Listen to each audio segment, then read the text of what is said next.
I'm thrilled. Just amazed. I'm completely thrilled. Well, an incredible collection of jewellery. My goodness, what a wonderful, wonderful, colourful jewel to see. I went to a church antiques fair and I saw it in the cabinet, and I think it must have been my husband's birthday.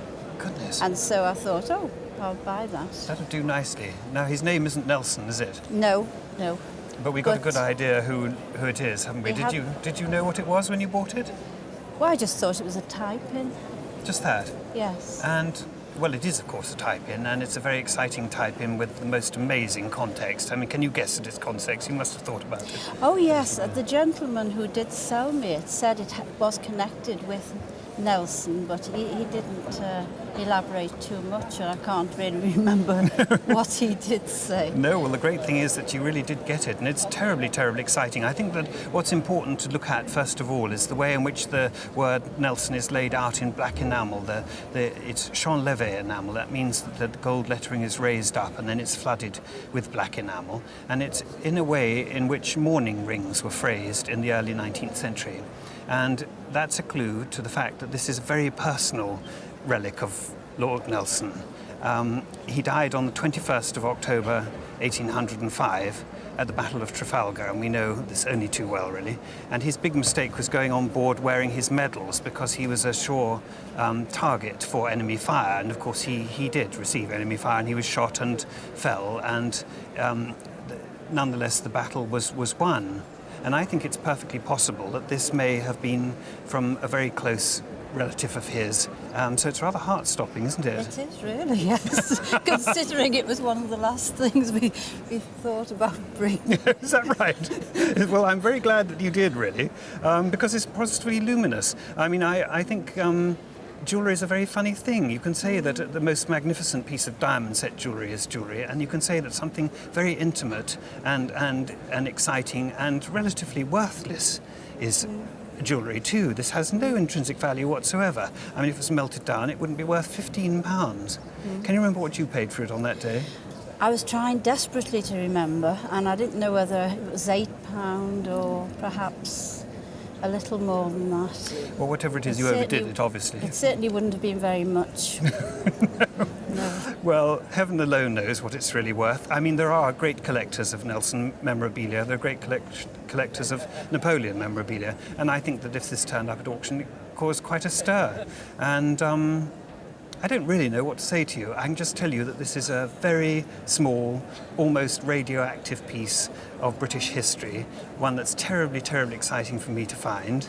And I'm going to venture £4,000 to £5,000 on it. Oh, my goodness. Well, I'm just amazed. I'm thrilled. Just amazed. I'm completely thrilled. Yes. I love it. My goodness, what a wonderful, wonderful, colourful jewel to see. What do you know about it? Well, I know that it was most probably acquired by my grandparents. My grandfather was a well-known goldsmith and silversmith in the early part of this century. I think that's older. He obviously simply acquired it, I imagine, because he fell in love with it. Well, I can quite see why you would. And, well, it's a stunning example of Victorian jewellery at its absolute best. And it's a type of jewellery that's often called Holbeinesque. There was a fashion throughout England in the 1860s to emulate the Elizabethan age. And so this is a Holbeinesque jewel in every sense of the word. Even the use of the peridot in the centre is typical of Renaissance jewellery. The reason that we call it a Holbeinesque is because it's loosely based on Holbein's designs, which are held in the British Museum. Yes. But in a more precise way, it's based on a well-known jewel which is kept at Southside House. And there is a jewel called the Gresley jewel, which must have been famous in the 19th century because parts of the decorative devices are repeated in homage to that jewel. These stylized flower heads are on the Gresley jewel. Yes, this is enamel work, is it not? It is. All around It's the edge called here, yes. champ-levé enamel. It's again a Renaissance technique where the gold is engraved and then it's flooded with these very vivid colours. And it's something that one would expect to see on English Renaissance jewellery. At Southside House, the Gresley jewel contains miniatures by Hilliard, and it opens from the side to reveal portraits of Queen Elizabeth within. In the 19th century homage to it, we find on the back Tudor roses. Yes, I see, yes. In vivid red and green Champ-Levé enamel. And what a wonderful thing it is. It's in pristine condition. I think what's interesting to know about Howell and James is that it was a very famous firm. What date do you assume it was? Well, I had been told it was about 1870, and again the term Holbeinesque was applied to it, but any more than that, we knew nothing else. I don't know if it's even ever been worn. That may explain its pristine condition. Well, I think know. in a way that's what would appeal certainly to anybody these days, and the value is quite dizzy, I must say. I think if it came up at a specialist auction, one could expect to pay £8,000 for it, and if somebody was really greedy, perhaps £10,000 Yes. for such a dazzling example. Gosh, Thanks how for nice to bringing it. know. It's a pleasure. Thank you for looking at it.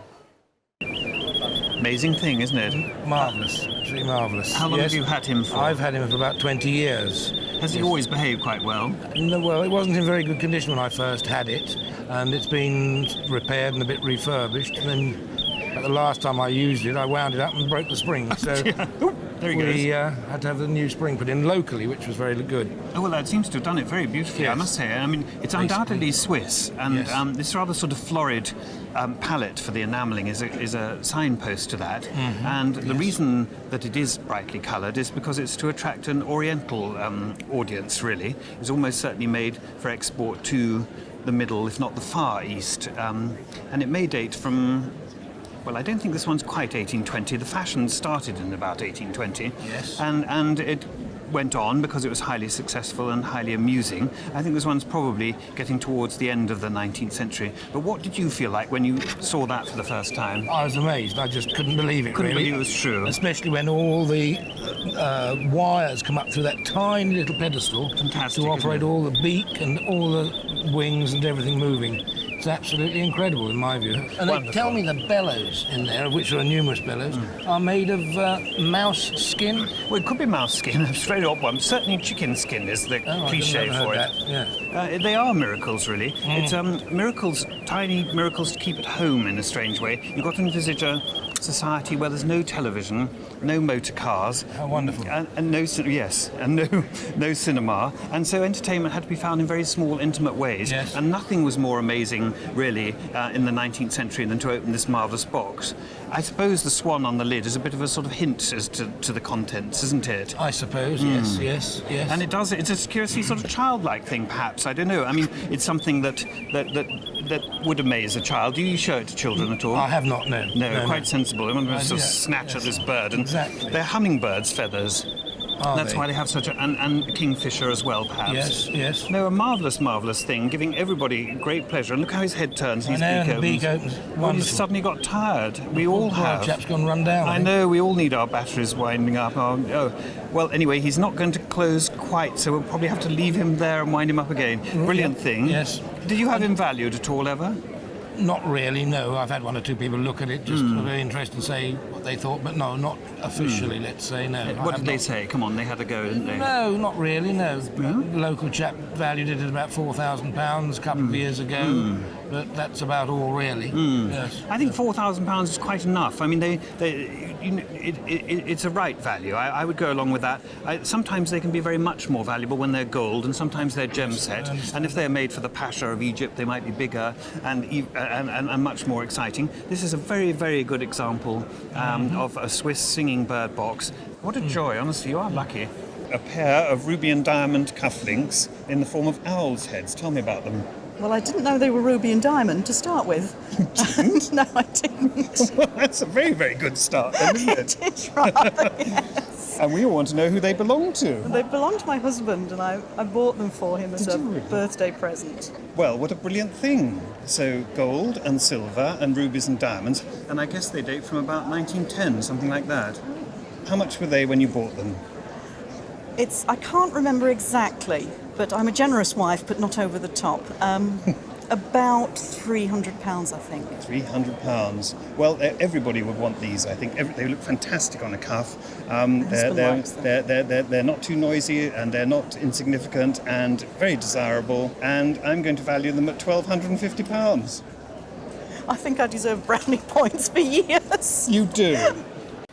As soon as I saw this box, which was lurking in the bottom of your handbag, it said something very specific to me. Yes, I realised it must have done. I couldn't believe you'd spotted it so quickly. Well, the reason is that it's made of Hollywood, and it's a type of wood much favoured by a very famous Russian jeweller. Have you any idea who made this charming little brooch? Well, when we first found it among my mother's effects, my daughter was looking at it and she said, that's Russian, I'm sure it says Fabergé. And I thought, I can't believe that, because I've no idea where it could have come from in our family. No. And she was absolutely bang on, because in the lid satin, and satin it is a most luxurious object, this. I mean, the case is just as beautiful in a strange way as the object in it. This is pure silk at the top, and it says K. Fabergé, St. Petersburg, Moscow and Odessa. And it's an absolute bullseye. It's in perfect condition. The only thing that's a problem with it is that the pin has broken off, and that can be restored quite easily. And as you can see very plainly, it's in the form of a tiny little heart surrounded by diamonds. Yes. The stone in the middle, have you thought about the stone at all? Not really. It's one I don't recognise at all. It's a faint green, is it? It is a faint green. I think it's a zircon. It's got a very high refractive index. It's flashes rather wondrously, and I think it's a green zircon. But the point about this jewel really is not anything to do with intrinsic value, because I have to say, the material of it is fantastically modest. It's a green zircon, really very low value indeed. The diamonds surrounding it are very low value, and the gold is, of course, completely negligible. But it's heightened with a little flash of yellow enamel, isn't it? It's very artistic. And if you look under the yellow enamel, you'll see that you're seeing through the translucent enamel onto an engraved ground. There's a sort of flecked ground there. Oh, I see. I hadn't really studied it that closely. Not even when your daughter read Fabergé, you had a closer look then. I don't think I really believed it. No, you didn't believe it. Well, we've got to now, I'm afraid, because it jolly well is. I mean, it's really an extraordinarily wonderful find, really. See that funny little hallmark there? It stands quite simply for Carl Fabergé. And then 56, which is the gold standard. Running down the back of it is a series of numbers, which actually you could live with it for a whole lifetime and never see. This is engraved with a little steel point, and it gives a sequence of numbers which refer to stock books. I've actually had the time to look at the London stock books and check whether this jewel is in there. Maddeningly, it isn't. If it had been in there, we would have known exactly how much was paid for it, when it was bought, and by whom it was bought. I think it's highly likely to have been sold in London. I can date it between 1903 and 1915 from the lid satin. It says Odessa here. That branch didn't open until 1903. It's rather like an archaeological site. There's lots of sort of pulls on it, tiny, tiny brooch, and you think, well, what's all the fuss about? This is, of course, a heart on a bar, and it probably meant love on some level or another. It's a most lovely, lovely find. I find it very touching, actually. This is a souvenir of Russia that's long gone by. When it was bought, it wouldn't have been a cheap object in any way. Having said that it's worth next to nothing intrinsically, Fabergé was not a shop where you expected to buy things inexpensively. It was a shop for an Edwardian elite, really, with enormous spending power. I mean, luminous amounts of money, which we can really have no contemplation of either. And this was a little toy just taken off a shelf for a very specific meaning. It would have cost perhaps something like 30 or 40 pounds. Today, I think it might be worth £8,000. And a week at the knees, good gracious. Now, what's special about this? Well, the history to it. Tell me what the history is. Well, it's supposed to have belonged to Lady Jane Grey. Well, I think what's fascinating about this piece of jewellery is that it's mounted in silver in a most particular way. In the 17th century, and in the 16th century too, they'd find these little pieces of natural history, shells and horns and hooves of antelopes and beetles and this sort of thing, and mount them up and turn them into what are called magical jewels. These are talismanic jewels, and they're worn to ward off the evil eye. Now, it is a broken one, but I can see that it's a cowrie shell. Yeah. And the magical significance of the cowrie shell is that it's a fertility symbol, a female fertility symbol, which brings with it good luck. And we turn it over, and it says, rather disarmingly, Jane Grey died 1554. Why on earth one should suppose that such a tiny, tiny little jewel should have anything to do with a Queen of England?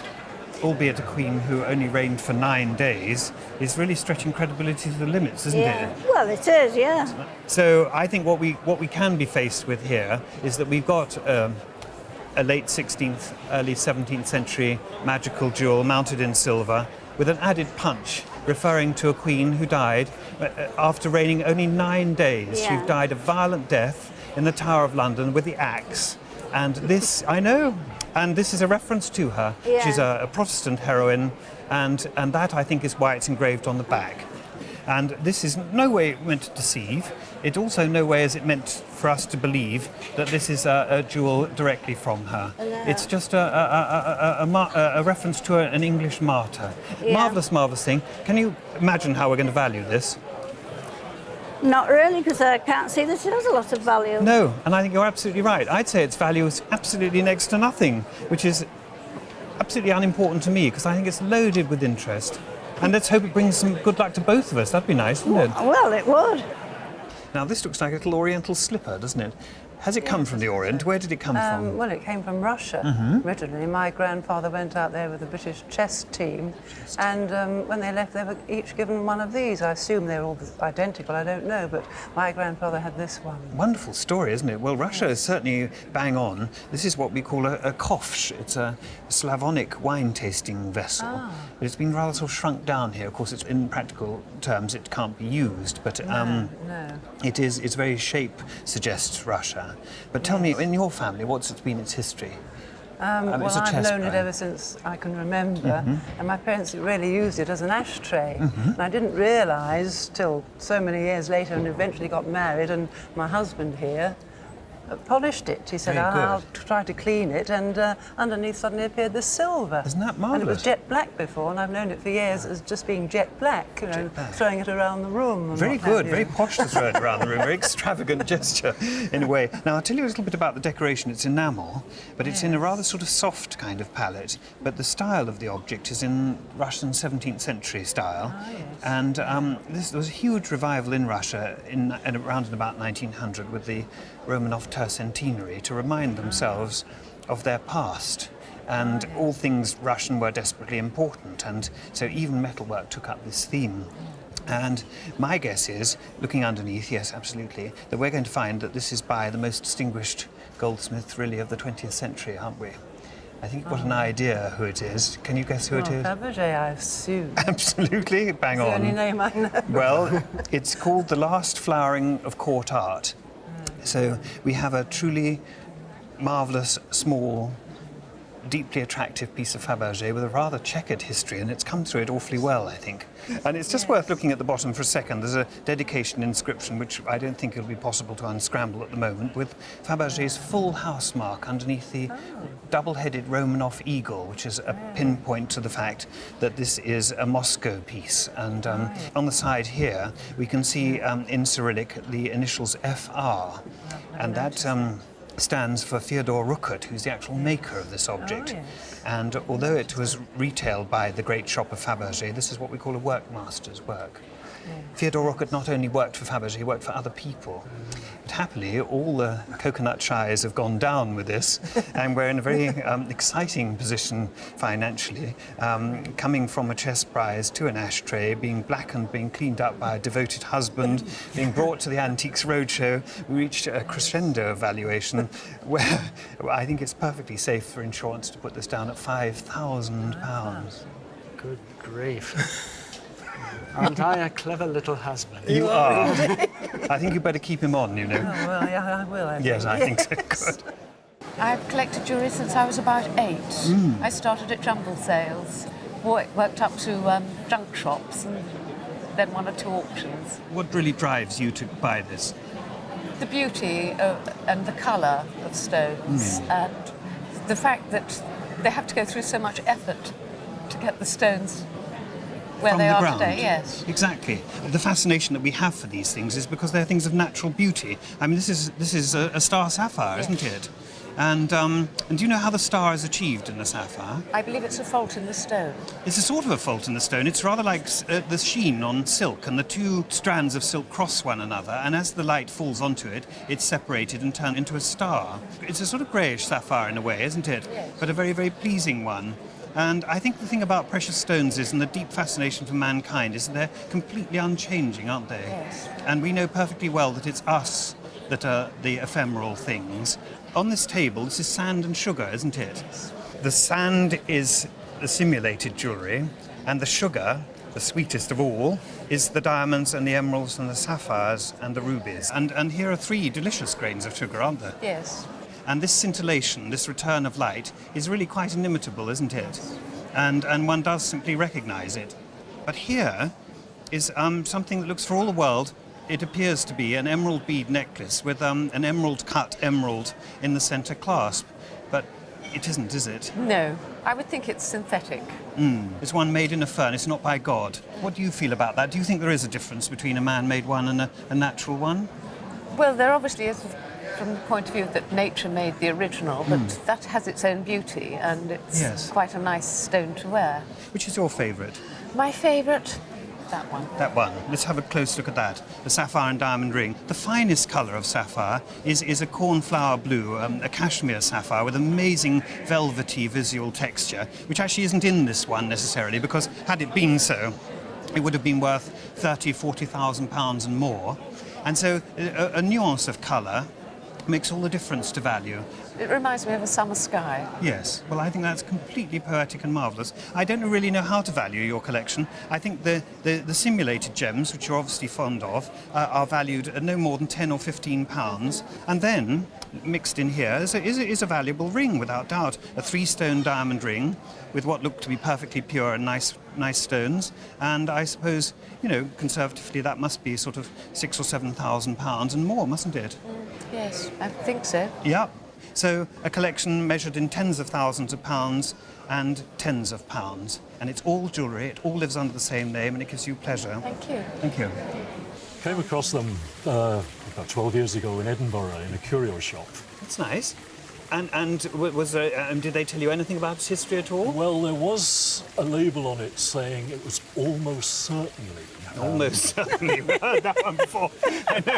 Yeah, tell me, almost certainly what? Almost certainly made for Queen Victoria in mourning for Prince Albert, and I wanted to believe that. Well, I think it's not terribly likely, actually, because although they're very beautiful jewels, they're not quite so sumptuous enough for a queen, I don't think.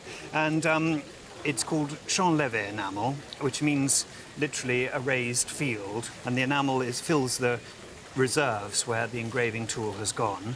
And it's picked out rather nicely with these crowns, and I think probably the crowns have given rise to the idea that this is a piece of royal mourning jewellery. It's rather interesting that you bought them in Scotland because they're set with cairngorms.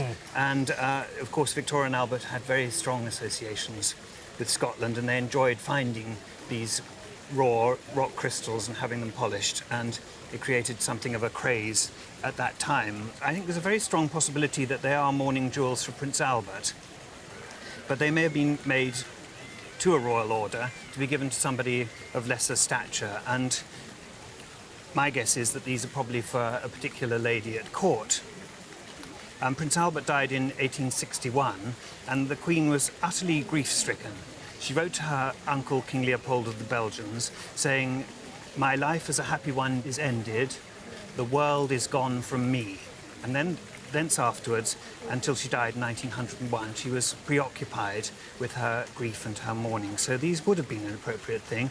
The date of 1861 is absolutely perfect for the style and work of these jewels. So I think in a way it's sort of credible. We just slightly missed the bullseye. Step or two down. Not a real big lie, it was just a small lie. Yeah, a small lie. Well, those sometimes so very necessary in life, aren't they, really? But I'm not sure they should be brought into commerce, really. You wanted to wear them when you bought them, did you? Did you find them wearable? Yeah, I find it, but only when I wear black. I Yes. think it only looks good on black. Yeah, I think it's absolutely splendid that you're wearing jewellery. Yeah. The English are very frightened of wearing jewellery today, and you show them how it's really done. So that's but great. it's a bit difficult here in Yorkshire when you live in Yorkshire. No, I don't and think walk so. through the fields. No, I think it's brilliant to see you walking through the fields. You'd rather like Mary Queen of Scots, I think, wearing that, wouldn't you? Brilliant idea. So come on, we're all itching to know what they cost in Edinburgh 6 years ago. Come on. He didn't tell me. Judging by what I'm hearing, He's going to tell you now. I'm hesitant to say. He's going to have to tell you now. I paid something in the region of £3,000 for it, which Well, probably makes you gasp. No, it doesn't. No, it doesn't make me gasp. It's quite a full price, without doubt. But the thing is that it's no good sort of chasing bargains all one's life. And if you really want good things, you've got to pay for them. And there's an old saying in the antiques trade that one really only regrets one's bargains. One never regrets one's extravagances. You certainly shouldn't regret this. This is lovely, lovely jewellery. Thanks for showing it. Brilliant. Okay, Thank you. thank you. Thanks very much. I went to a junk shop. Did you? Yes, and rummaging around this box, I found, I don't know which bit, one of the pieces, and I thought, I like that. So I took it up and went to pay for it, and the bloke said, I think it was this bit, this one. Yes. Yeah, it was that one. And he said, that's 25 pence. So I thought, lovely. So I was going to leave, and it occurred to me, it just could be the other half. So I went back, and I found it. You didn't? Yes. And what did he he... said, that's 50 pence. 50 pence? Gosh, you were going right in the fast track there, weren't you, at 50 pence? Most beautiful thing, my goodness. I just love it. It's wonderful. Now, it's silver. Had you guessed it was silver? I had no idea it was silver. I couldn't believe it. When, possibly a year or two later, I realised there was a hallmark on the back. Well, there certainly is on the back, and that's very helpful, actually, because it tells us not only the maker of this object, but also the year in which it was made, which was 1907. And it's made by Liberty & Co. It's Yes, it is. It isn't a Liberty one. It is a Liberty one. How do you know that? Because the hallmark is there and it tells me that it's Liberty. Now I know it's Liberty. It'd be even more special. Gives it the context. It's wonderful. I just love it. Well, isn't that marvellous? I don't know how you measure that excitement, actually. I mean, I think the point of the Antiques Roadshow is it is a sort of voyage of discovery. It's a sort of treasure hunt, perhaps an archaeological site without any digging or troweling away. But you went to the archaeological site, you found the first part, you found the second part, and you've been rewarded by a very beautiful thing. Well, value, I mean, 500, maybe 600 pounds. I think I found it in a junk shop. You did. Now, where is that junk shop? I'm not going to tell you. It's very mean. No, I'm not going to tell you. It's beautiful, isn't it? Look at it gleaming in the gleam of gold there. This is actually a brooch, but it broke, so I use it as a necklace, but I will have it repaired one day. It's worth it, I think. They're rather fascinating, aren't they?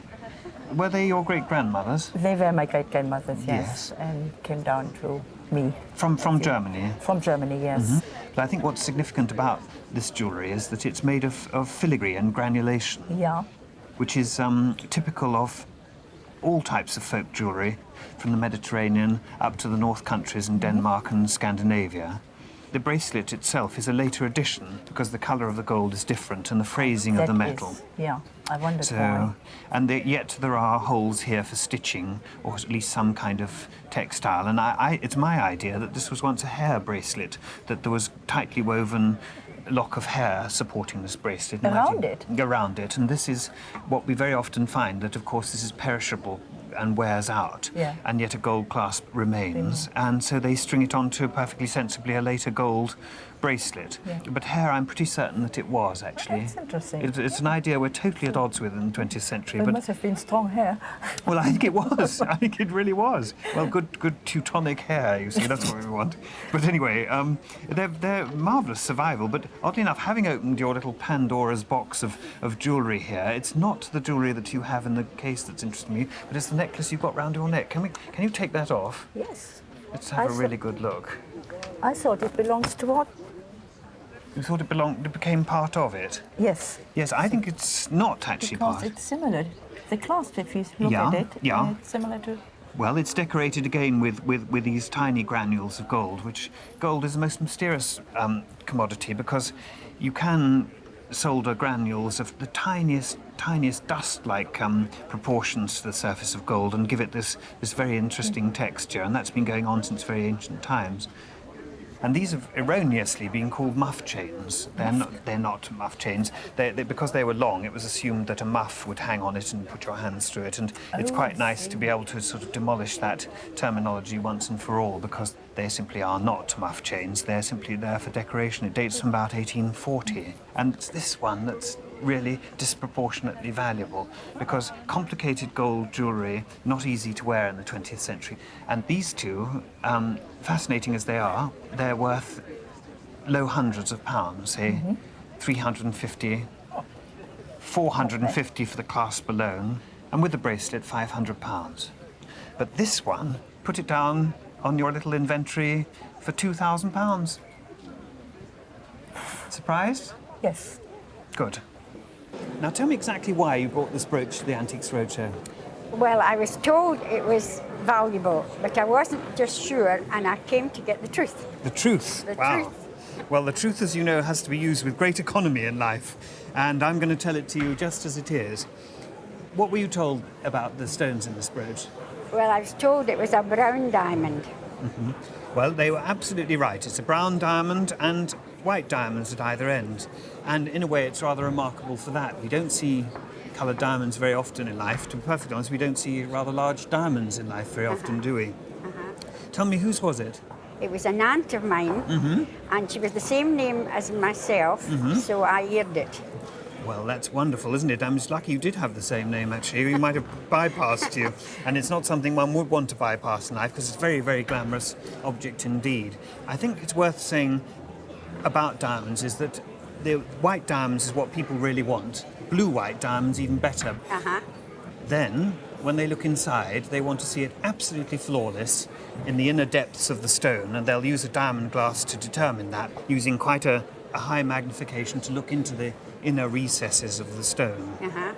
Then, of course, they look for sheer size in diamonds, and this is a very respectable size. It's probably about 2 carats, something of that sort.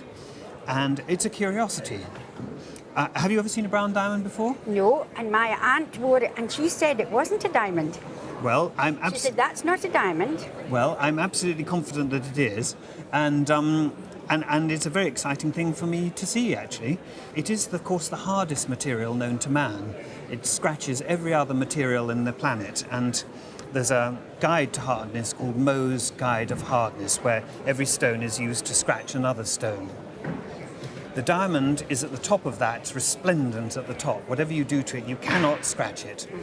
And then, second on Mohs scale is the sapphire. And the diamond is 7 times harder than the second layer down. But what we can say is that this is a remarkable thing to find today.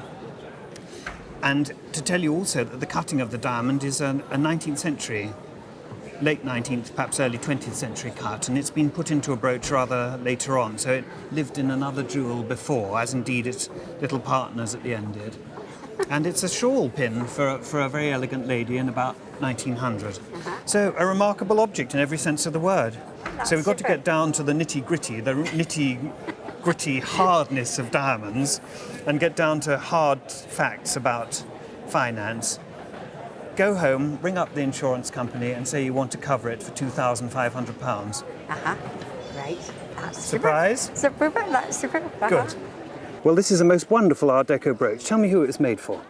Well, I think it's my mother's. I think it was a 21st birthday present for her in 1938. Oh, that's interesting. I've got a funny feeling it was made a little earlier than that, you know. There's various aspects of the design that point to it being just a tiny bit earlier than that, maybe 10 or 15 years. It seems to me a positive distillation of the Art Deco period, doesn't it? What parts of it did you think looked Art Deco particularly? Well, the oblong and the big diamond in the centre. Right. And funny enough, it's the sun rays that appear left and right that sort of interested me as a sort of Art Deco focus. And these strange conventionalised bunches of grapes. This is a sort of really a landscape, isn't it, in diamonds? And it's an interesting one too because it's very spirited. It's a really great Art Deco jewel, but strangely it's English. And actually we associate the very best Art Deco jewels with France. And so it's interesting for that too. I mean, I must say I do love it.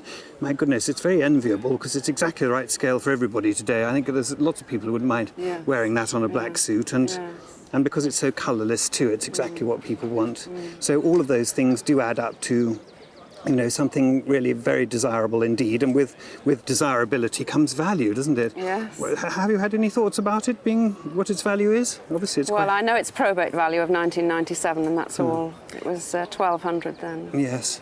Well, it does seem to me very low, to be frank. I think that this is a little work of art. It's the finest craftsmanship. It's also very, very beautiful diamonds. So I'm going to go a bit mad, I'm afraid. Are you ready? Yes. I'm going to tell you that it's worth £8,500. Oh, my word. It's lovely. Crazy about it. Yes. Now, would you be upset if I told you that this was a souvenir? Would that? It might well be. I don't know where it came from. It was just sitting in the bank, really. I don't know where it came from at all. How amazing. Well, originally it came from Rome, and it's the sort of object that would have been brought back by a first-class grand tourist visiting Rome. And it's perfectly obvious that it's a Roman ruin. I mean, there's no, at least an Italian ruin, but what's more significant and points us towards the fact that this is a very grand souvenir is that it's laid out in micro-mosaic. Have you thought about this technique at all? No, I know nothing about it. No. Well, if it's made up of tiny, tiny pieces of glass and some perhaps hard stones too, that are laid into a background minutely and very accurately, and it's a sort of miracle of human craftsmanship. It's tiny, little bits. And it refers back to the mosaics of ancient Rome, the Byzantine mosaics, the Roman mosaics, that such a man would go to visit. And so he might well have brought this back to a member of his family who had not had the pleasure of visiting Rome with him. But this is quite a lavish thing. There's quite a lot of plate powder in the surface of it, which prevents us from understanding immediately that this is a rather ravishing gold box. Solid gold. It's marvellous. Is it really? I didn't know it was gold. Yes, absolutely. It's actually a very matte gold, and gold is very malleable material. You can push it around and engrave it and texture it. And this is exactly what's happened here. The two marvellous sort of neoclassical griffins, rather fierce-looking chaps with beards, and it's lined with a very smart band of enamel, which is an echo of the band of enamel on the front. What about date? Any thoughts? Any ideas? I don't know. It was just in... My mother died a few years ago, and it was just in a box in the bank, you know, so I know really nothing about it. What would she have put in it? It's a snuff box, notionally. Oh, right. Yeah. Because it's tiny, isn't it? I mean, it wouldn't fit a cigarette or anything. No, absolutely not. No, snuff it is, and this is a very, very eloquent and beautiful example from about 1820. Now, having said that it was almost certainly bought in Rome, the great surprise is that it's not made in Rome, it's Swiss. Oh, really? Yes. And all they've done is incorporate a mosaic, which does come from Rome. Yes. It's hugely enviable. I think everybody behind us would love to sort of snatch this out of our hands, wouldn't they, and run away with it. I would. And because of that, it's really quite a valuable object. And so, goodness, what shall we say? £15,000. Gracious. Whoa. I think you'd better go back in the bank. So, perhaps I'll go with it. Brilliant. Absolutely marvellous. Thank you so much. Fabulous. It's actually made in England in 1840. This derives from a design conceived by Prince Albert. He asked for 12 bridesmaids' brooches to be made out of these materials for the Queen to hand out immediately after the wedding ceremony. And it's absolutely loaded with amatory significance. This is a hand on which a lovebird has alighted. It's a lovebird made of turquoise, and in the language of the lapidary, the turquoise stands for true love. It's an echo of the colour of the forget-me-not flower, and it means forget-me-not too. But also you can see lurking here is a tiny little ruby eye for the lovebird. And again, in the language of the lapidary, this stands for passion. So we've got passionate true love. And also we want that forever, dream on, as they say. But it's true in that the fingernails of the hand are actually diamonds, and diamonds are forever. So this is forever, passionate, true love in a tiny jewel like this. What does it mean to you? Well, I just love it. You wear it? And I do wear it, yes. Had you got a clue about its meaning, its hidden meaning? Well, no, I hadn't really. No. Well, in a way, that's good fun, because I think the point about jewellery is that it does act on us kind of subliminally. There's something very deep-seated in us, this understanding, and we don't have to think about it very carefully and hard. But I must say it's hugely animated. I mean, it really is very sculptural, and that's quite rare in jewellery. Usually it's very sort of two-dimensional, and it is the liveliest composition I've seen of this type of jewellery. Intrinsic value is nothing, really, absolutely nothing. I mean, really no more than sort of 80 to 100 pounds in the value of the stones, but in the value of the composition, 800 pounds. Goodness, I'll still wear it. Good, that's what it's for. Thank you very much. Thank you. Well, this is a tiny, tiny little ring, isn't it? What prompted you to bring it to us today? Well, because I believe it's valuable.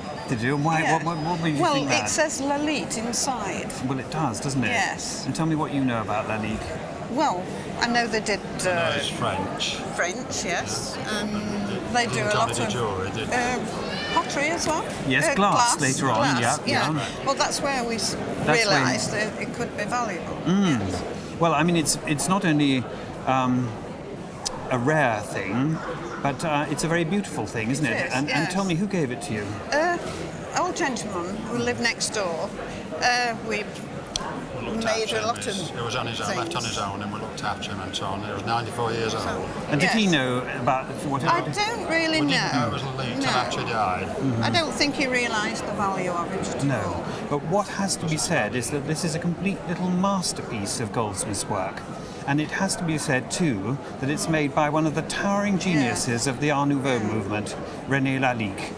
And he just happens to be a genius who chose to work in jewellery and then moved on into glass. And this is a tiny expression of his work, but it's all there. Now, tell me, what do you think about the screen material? I don't know. Is it enamel? It is enamel. Yeah. It's a very particular sort of enamel, which we call plique à jour enamel, which means applied to the day, which is another way of saying that this is an enamel without a background. And the point about Lalique is that he was returning to nature. His inspiration comes from plant life and from animal life. Yeah. And in order to achieve that, he used what was actually a Japanese technique in suggesting the veins in leaves and the veins in the wings of buzzing insects with pierced gold. And then he'd hold the enamel in suspension like a bubble. And it gives a little bit of naturalism, or more than a little bit of naturalism. Now, the reason it's tiny, of course, is that it's a ring, so this is not marks against it in any way at all, actually, that it is a tiny, tiny little work of art. People collect these things, and if it turned up in a sale, two collectors wanting it very badly, I think maybe 5,000, maybe 6,000 wouldn't be completely mad. Well, an incredible collection of jewellery. And when did you start collecting all of these? Oh, about 35 years ago. 35. And how many have you got altogether? 700. 700. And they're all brooches? 700 brooches. My I've got bracelets. And where do you wear any of them? Oh, yes, some of them. Which do you like to wear? I like that one there. That one, right. And that's a favourite of mine there. Yeah, brilliant.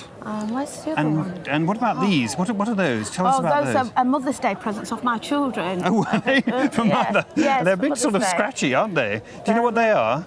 Yes, what are they? Rabbit's claws. No, they're grouse's claws, and they're to do with the shoot. The feet of the grouse that have been shot were then taken to the jeweller and mounted up. So it's real? Oh, definitely it's real. Very scratchy, aren't they? And, ooh, Not yes. as scratchy as these. No, those are quite scratchy too, aren't they? Boy, oh boy. And do you wear those all the time? It's a bit like it's like armour, isn't it?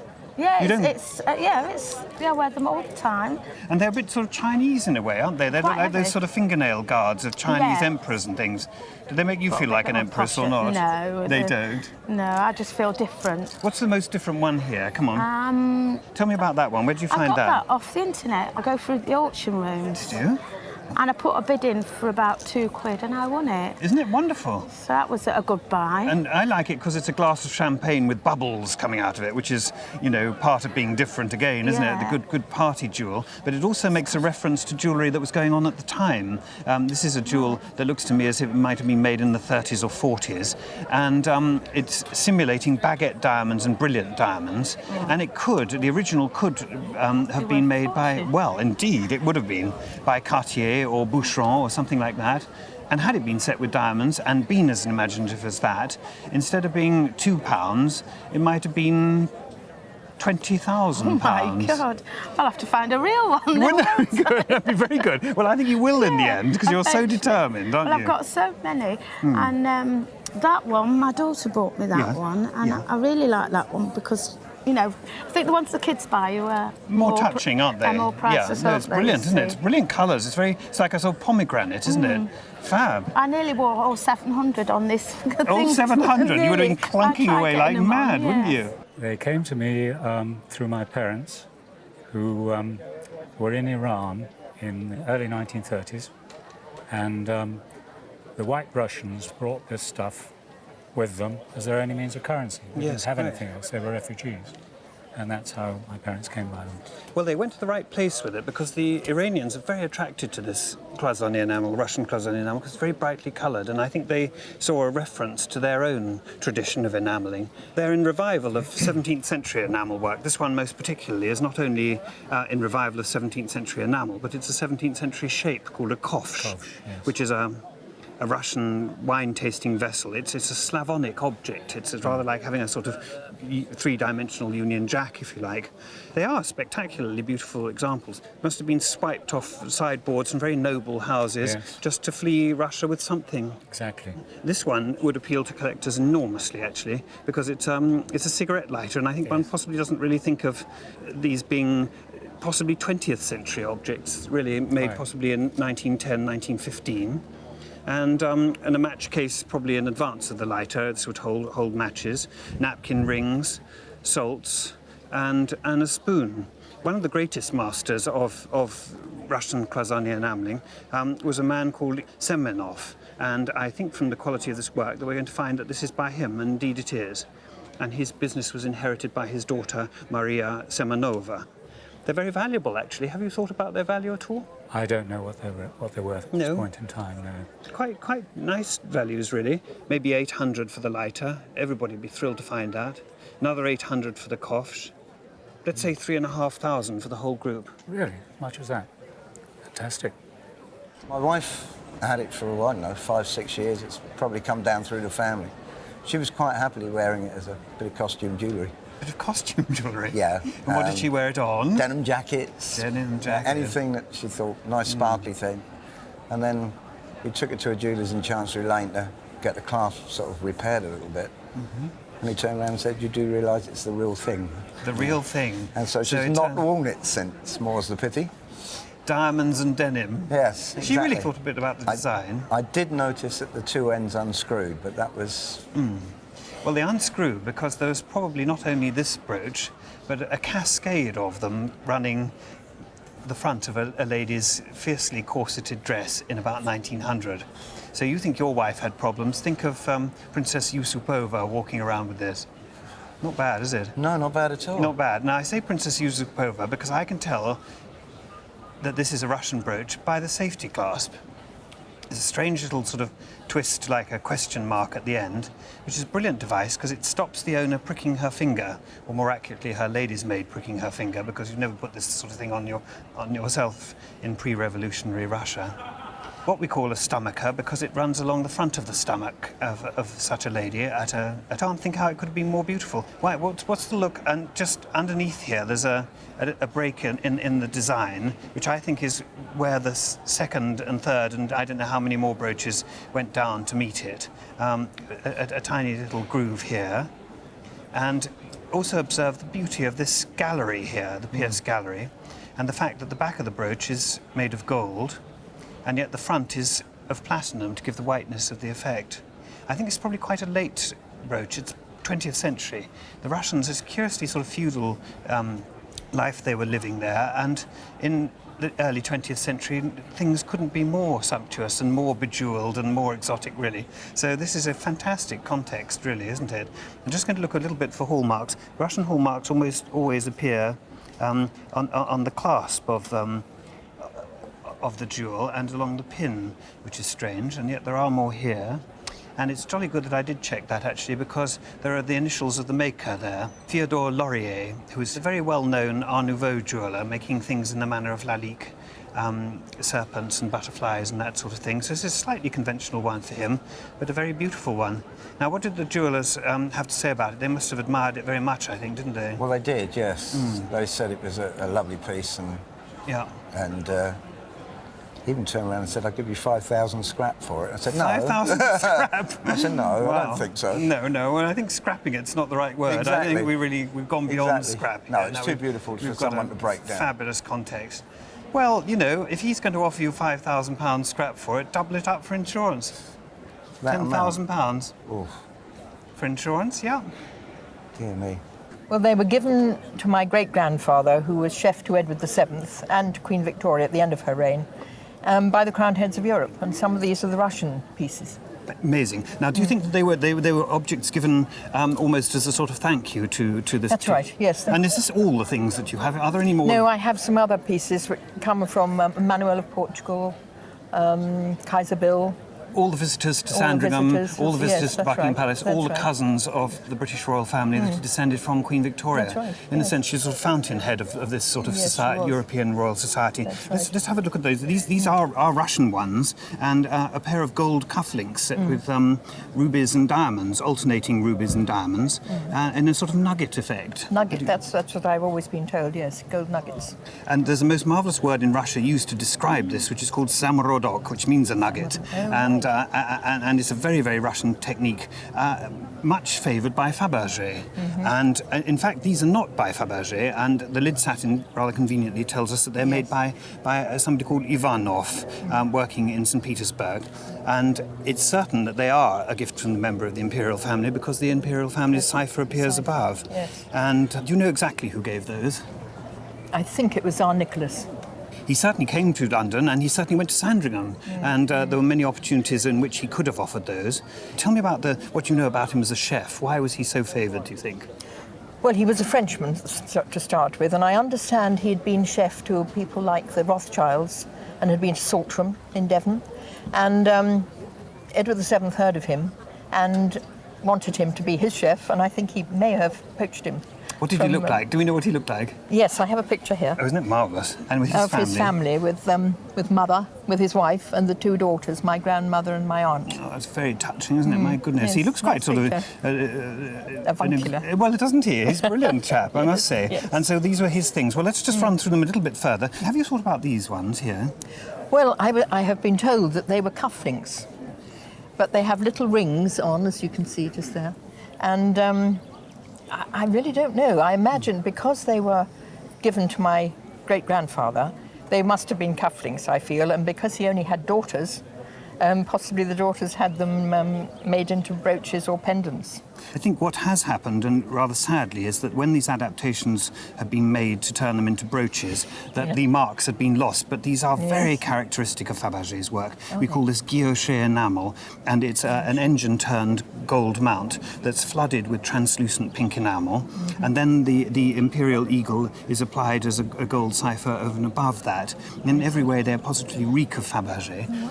But in stamp collecting terms, I can't be absolutely certain. But I can be certain about this one. And does the family history say that that was an Imperial gift? They do. They do say, the family told me that was definitely given by Tsar Nicholas.